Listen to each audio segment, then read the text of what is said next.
নমস্কার, আমি শিপ্রা। আমার চ্যানেল শিপ্রার কিচেন কথায় সকলকে স্বাগত। এত গরম পড়েছে, এত গরম পড়েছে যে সবাই এখন চাইছে ঠান্ডা ঠান্ডা কিছু খায়। তাই আমি ভাবলাম যে আজ আমি মালাই কুলফি বানাই। চলুন তাহলে দেখি কিভাবে মালাই কুলফি বানানো যায়। মালাই কুলফি তৈরি করতে কি কি লাগে দেখে নিন। আমি দুটো ফুল ক্রিম দুধ নিয়েছি আমুলের, 500 করে দুটো, আর একটা এমনি দুধ নিয়েছি। আর এখানে লাগবে কাজু, আমন্ড, পেস্তা আর জাফরান তো লাগবেই। আর একটু গুঁড়ো দুধ নিয়েছি, চিনি, আর আমার কাছে খোয়া ক্ষীর ছিল না, সেই জন্য ঘরে একটু ওই প্যারা ছিল, এই প্যারাটাই আমি দিয়ে দেবো এর মধ্যে। আমি ওভেন জ্বালিয়ে দুধটা কড়াইয়ে ঢেলে দিয়েছি। এবার দুধটাকে ফুটিয়ে ফুটিয়ে একদম অর্ধেক করে ফেলতে হবে। আর আমার কাছে ফ্রেশ ক্রিম নেই, তাই এই শর্টটা ঘরে ছিল, এই শর্টটাকে আমি বেটে এর মধ্যে দিয়ে দেবো, তাহলেই ফ্রেশ ক্রিমের কাজ করবে। আমি একটু এখান থেকে গরম দুধ তুলে এই গুঁড়ো দুধের মধ্যে দিয়ে দিলাম। এটা আমি গুলিয়ে রেখে দেবো চামচে করে। আর এর মধ্যে আমি একটু জাফরান দিচ্ছি। জাফরানটা এখনই দিয়ে দিতে হবে,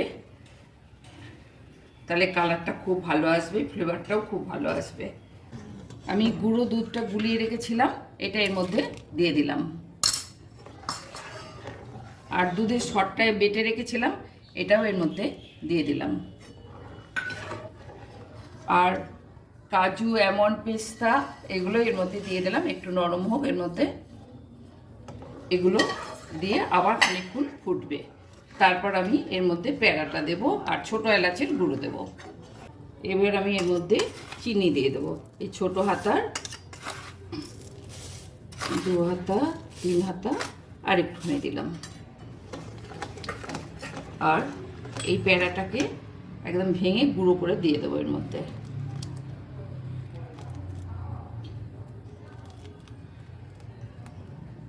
এটাকে আবার ভালো করে ফুটিয়ে নিতে হবে, আর একটু ফুটিয়ে নিতে হবে।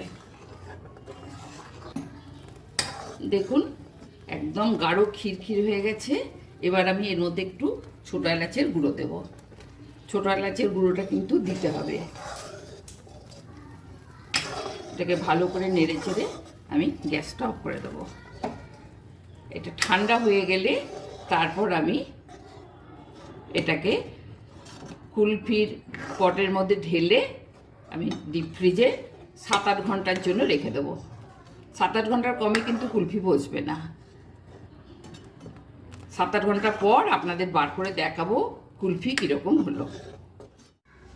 চলে এলাম 8 ঘন্টা পর, কুলফিটা কেমন বসেছে আপনাদের দেখানোর জন্য। আমি কুলফিটাকে 8 ঘন্টা ডিপ ফ্রিজে রেখে দিয়েছিলাম -3 ডিগ্রি সেন্টিগ্রেডে। এবার দেখুন, আমি বেশি বার করিনি, অত্যধিক গরম পড়েছে, তাই যাতে গলে না যায় সেই জন্য দুটো বার করে আপনাদের দেখাবো।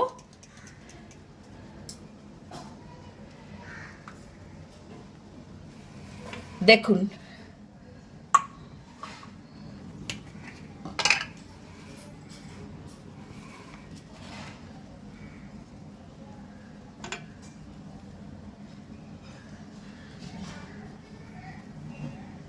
দেখুন কেমন লাগছে।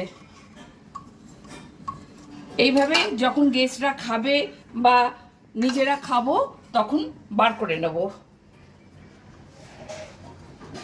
তা নাহলে কিন্তু একদম গলে যাবে। ওরে বাবা, মা যা গরম পড়েছে, কিছু কি ঠান্ডা রান্না করেছো? তাহলে একটু দাও না। হ্যাঁ রে, তোর জন্য একটা সারপ্রাইজ আছে, দেখ কি সারপ্রাইজ।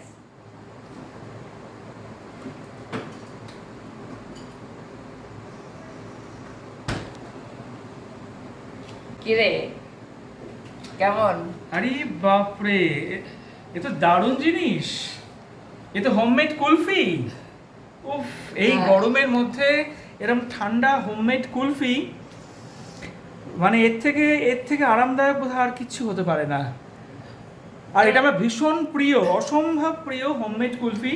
কারণ এই কুলফির মধ্যে এত বেশি পরিমাণে কাজু, আখরোট, আমন্ড পেস্তা, এই সমস্ত কিছু এত থাকে, এত গাঢ় ক্ষীর হয় যে এটা খেতে অসম্ভব সুন্দর। মানে গোটা ভারতে বোধহয় এরকম কোয়ালিটির কুলফি বোধহয় পাওয়া যাবে না। দেখি খেয়ে।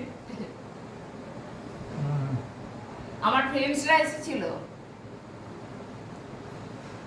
ওরা বললো পয়সা দিলে ওই জিনিস পাবে না। সত্যিই তাই। মানে দেখুন, এই যে ফ্রিজ থেকে বের করলো, আপনারা দেখলেন 1 সেকেন্ডের মধ্যে, কিন্তু এই যে আমি কাটছি দেখুন কত সফট। দোকানে গেলে আপনি কাটবেন মনে হবে যেন বরফের চাই মনে হবে। এই যে কাটছি দেখুন কত সফট, এই দেখুন একেবারে কেটে আসছে। আর এই দেখুন কত পেস্তা, এই যে এখানে কিছু কিছু আমন্ড কিছু দেখা যাচ্ছে ভর্তি জিনিসের মধ্যে।